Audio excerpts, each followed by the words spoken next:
A Sea of Stories, written by me, Sylvia Bishop, illustrated by Paddy Donnelly. Rue's grandpa lived in a cottage by the sea with his ancient cat, Bathsheba. Outside, it was very beautiful. Inside, it was a bit of a mess. Grandpa had a huge collection of bits and pieces which he had been collecting since he was a small boy. Rue's mum would smile and say, "Grandpa, you are keeping the whole world in this cottage." This summer, Rue was staying with Grandpa by herself. "Have a lovely time," said Mum, giving her an enormous hug. "Be good." "Oh dear, sorry," said Dad, tripping over an old trunk. Rue's dad did not get on very well with Grandpa's bits and pieces. "Goodbye, Rue," her parents said. "We'll see you in a few days." Rue felt a bit strange once her parents had gone, so she hugged Grandpa, then hurried upstairs to make her room feel like home. From the blue room, where she always stayed, she could see a silvery strip of sea. The window was open, letting in the scents of the garden and the salty smell of the seaside. Grandpa came up to Rue's room and asked what he always asked. "So, what are we doing today, Rue?" "Could we go to the cove?" Rue asked.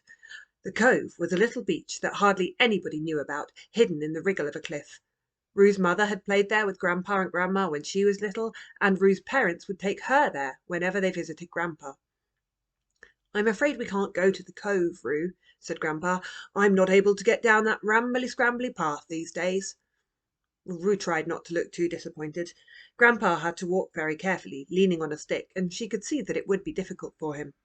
"Sorry, Rue," said Grandpa. "How about some hide-and-seek in the garden instead? And later I can tell you a story or two about that cove you won't believe." So all morning they played hide-and-seek. The garden had been planted with beautiful flowers when Grandma was alive. Now that Grandpa was too old to look after it, it had grown tall and tangled and wild, with lots of places to hide. Rue was wearing a raincoat. It had rained in the night, and if you weren't careful, one of the wild and tangly plants might give you a shower. Rue's hiding places got better and better, until she found such a good one that Grandpa couldn't find her at all. "I give in," he called. "Where on earth are you, Rue?" When Grandpa was too tired for more hide-and-seek, they went inside, and he settled into his favourite armchair. "Now, Rue, pick anything you like from those shelves above the fireplace, and I'll tell you the story behind it." Nestled between a glove and a bird-cage, something golden winked at her. "What's this one, Grandpa?" she asked, fetching it down. It was a small, heavy piece of gold, the size of Rue's palm. "Aha! That is your Grandpa's own pirate treasure. I found that doubloon," said Grandpa, grinning, "in Sailor's Cave." Rue stared at Grandpa. Sailor's Cave was in the cove, just past the rambly-scrambly path, but she had never been inside. It was said to be haunted by the ghosts of sailors drowned at sea, who had wide, staring eyes and seaweed for hair. "What were you doing in the cave?" she said. Grandpa smiled. "Good question. It was the summer holidays, and I was not much older than you are now. Jim and I, you know my old friend Jim, who lives next door, we had a new game.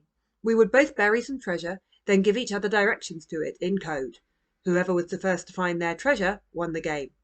I had never lost. This was partly because your grandpa is clever and noble and brave, but to be honest, it was also because Jim was not brilliant at hiding things. But this particular day I was struggling. I had been searching for hours. The sun was starting to sink down below the sea when at last I cracked it. Jim had hidden his treasure in Sailor's Cave. You will remember, of course, that your grandpa is clever and noble and brave, most especially brave, so of course I had to go in and find it, ghosts or no ghosts. The evening light lay long and low on the beach, but in the cave it was dark. The air inside was damp and chill, and the floor was slippery. With every step my feet made a schluck, schluck, schlucking sound. I walked on, schluck, schluck, schluck. Your grandpa is very brave. But then, a little way in, I slipped and splashed into a pool full of wiggly cold something that clung to my hair and clothes and skin. Your grandpa is most extraordinarily brave, but by now I was also wet and slime-covered and ready to go home. As I stumbled away, I nearly tripped over a box sitting on the ground. Jim's treasure! I was about to pick it up when I heard them. Through the darkness, footsteps were schluck, schluck, schlucking, closer and closer towards me. The ghost of sailors drowned at sea. Suddenly there was a light shining right into my face. "Ah!" I yelled. "Ah! The ghost of a sailor drowned at sea!" yelled someone else, which seemed like an odd thing for the ghost of a sailor drowned at sea to say. "Run!" said another voice. As they ran, they dropped the torch. I shone it after them. Not ghosts at all. Ordinary men, frightened away by a boy with seaweed in his hair and wild, staring eyes. When they were gone, I heaved Jim's treasure box up from the ground and hurried home. But when I opened it, it wasn't Jim's treasure at all. It was real treasure. I showed my parents, and they recognized it at once. They had heard about it on the news that morning. It had all been stolen from Horbury Manor. Well, Rue knew Horbury Manor. It was a very old house at the edge of Grandpa's town. "So the men in the cave were the thieves?" said Rue. "Yes, they had hidden their loot in the cave and were hoping to smuggle it away in the night. We took the box up to Lord and Lady Horbury, who were so pleased that they gave me that doubloon to keep. So that, Rue, is the story of your grandpa's own pirate treasure. I never did find Jim's treasure. He'd forgotten to hide it." Bathsheba slunk onto Rue's lap and looked at the winking doubloon. She gave it a curious lick, wrinkled her nose, and yawned, showing her pink tongue. Grandpa laughed. It'll take more than pirate treasure to impress Bathsheba. It was strange for Rue to think of Grandpa being her age, playing games with his friend Jim. She thought about it all through hide-and-seek the next day, as she listened to Grandpa's careful footsteps. It was hard to imagine him slipping and sliding around in Sailor's Cave. When Grandpa grew tired, they went back inside. "Can we have another story from when you were little?" Rue asked. Grandpa nodded, scanning the bits and pieces. "See the brass telescope, Rue? Fetch that down." Rue did. It was heavy and very beautiful. "Where did you get this, Grandpa?" Grandpa smiled. "Good question," he said. My 12th birthday was a magnificent birthday for 2 reasons. First, I had been given a telescope, but not the one you're holding now. Second, I was finally old enough to go out fishing at dawn with my father and the other fishermen who crewed the Pearl. I had been awake all night imagining the rocking of the boat and the sea spray and the hot breakfast we would eat together as everybody else woke up. And now it was finally time. One of the Pearl's crew, Bill Tubbs, was late. Bill Tubbs, as my father explained with a sigh, was always late. While we waited, I played with my new telescope. There were the other boats, out at sea. There were the gulls, overhead. There was the grass, on the cliff top. And that's when I saw the puppy. At the very top of the cliff, the edge was lined with thick bracken, and there was a puppy that had got itself stuck. It was small, even through my telescope, and I only spotted it because it was wriggling so much. I wished I could tell it to stop wriggling. 1-2 wriggly wriggle could send it over the edge. I told my father what I'd seen and asked if the crew could wait while I went to rescue it. But Bill had finally turned up with 10 different excuses in his jumper on back to front, and they had to get out to sea. "You can go and rescue him if you like," said my dad. "There'll be another boat tomorrow. It's up to you, my boy." The thought of the boat leaving without me made me miserable. But you will remember, Rue, that your grandpa is clever and brave and noble, most especially noble, and I couldn't leave that puppy stranded. So I set off. At least I still had my telescope. Halfway up the cliff path, I paused to look at the fishing boats and wonder which one was the Pearl. It was a long way to the top, and I was tired out by the time I reached the puppy. He was damp and frozen and hungry. As I wrestled him free of the bracken, he wriggled and wriggled and wriggled, and I dropped my telescope right over the cliff edge with a clatter and a smash. "You've caused me a lot of trouble, dog," I said. But he just shivered, and it is hard to be angry with a shivering puppy. I looked at him more closely. It was not any of the dogs that I knew from the village. "Well," I said, "we'd better find your home." So I did. I went door to door looking for his owner, and I found her. Anna Tippin nearly cried when she saw her runaway pup. "Anna Tippin," said Rue. "I know her. She runs a chip shop in Market Square." "Yes," said Grandpa. "In those days the shop was run by her parents, and when they heard how I'd broken my new telescope, they bought me that beautiful brass one to say thank you." Bathsheba Bathsheba slunk onto Rue's lap and looked at the telescope, head on one side. Rue held it up to the cat's eye. Bathsheba was so surprised by what she saw, she tumbled off Rue's lap in a flurry of fur and paws. Grandpa laughed.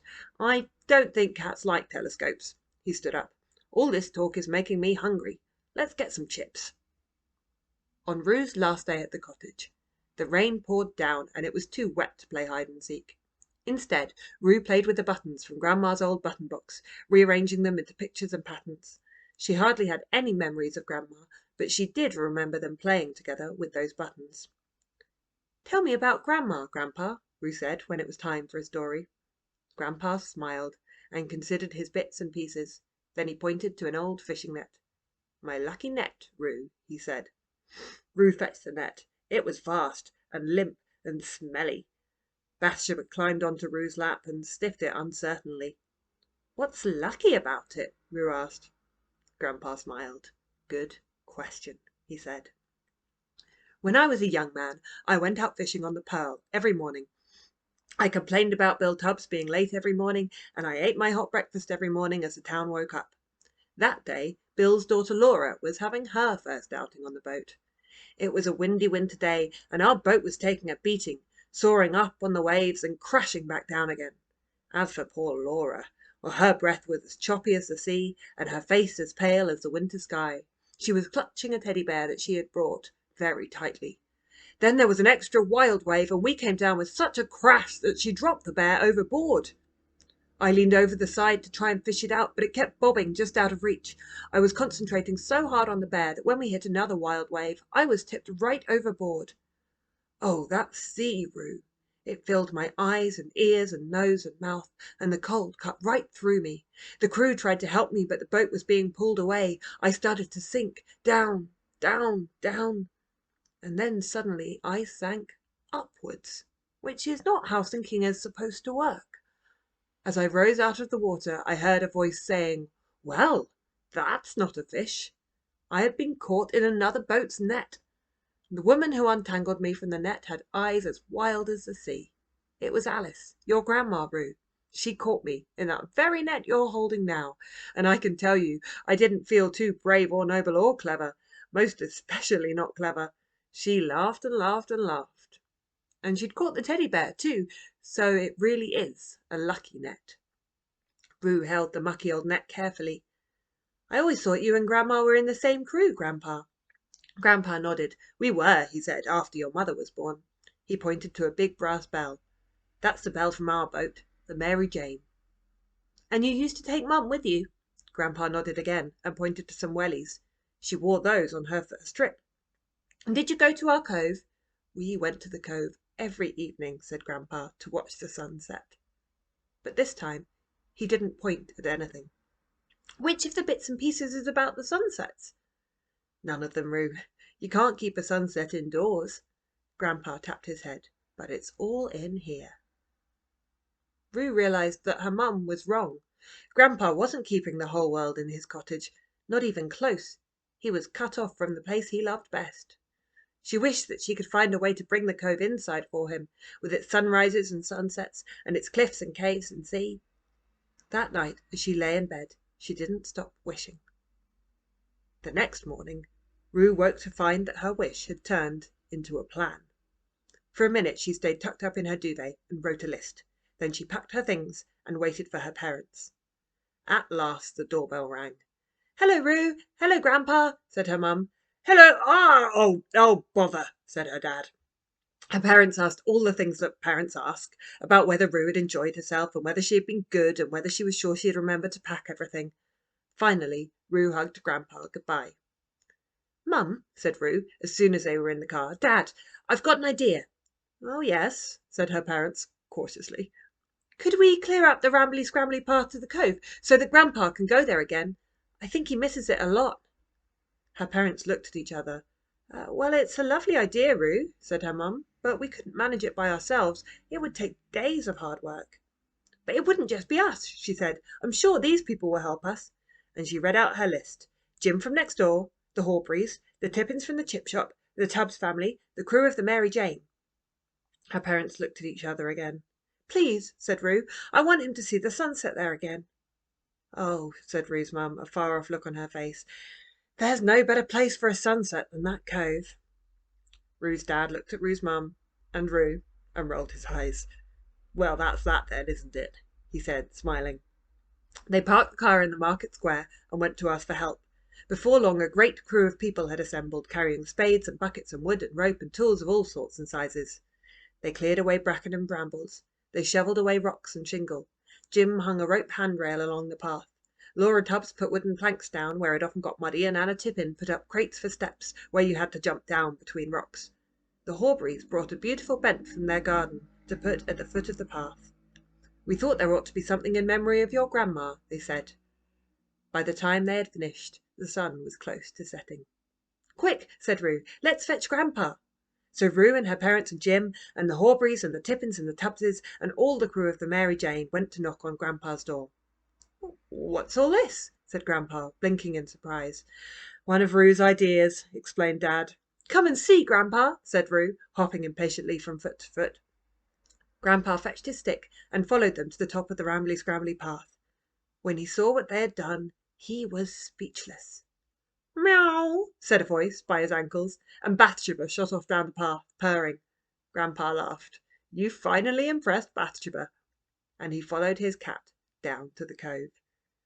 Bathsheba curled up straight away on Grandma's bench. Grandpa breathed very deeply, as if he was trying to fill himself right up to the brim with salty sea air. "Thank you, Rue," he said at last. "It's perfect." The light was long and low on the beach, and it was quiet beside the shh of the sea. Together they all watched the colours in the sky over their cove as the sun set below the waves.